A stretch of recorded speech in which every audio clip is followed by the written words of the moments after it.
é un poema que lle fixo unha amiga nosa ali a pintora, que se chama, a nosa amiga chamase Rochi Novoa, e fixolle un poema a fada madriña e eu puxelle a música. Queredes ver como sona?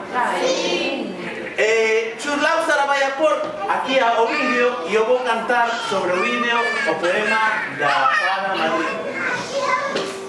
Tedes que estar en silencio, Aí está a fada madriña.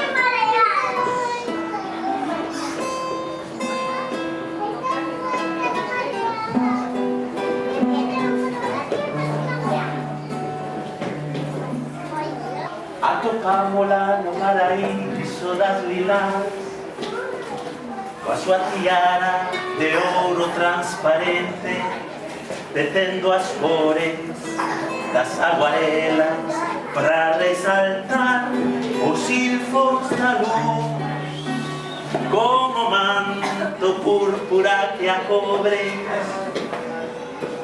e a súa variña de prata fai da néboa pecha un tule de rosas e de albas. Sabedes por qué? Porque é unha fada, fada madriña, é a nosa fada madriña, e é unha fada.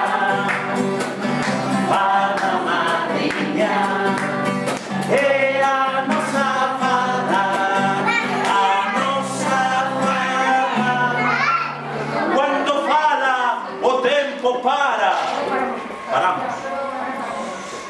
El embralingua esquecida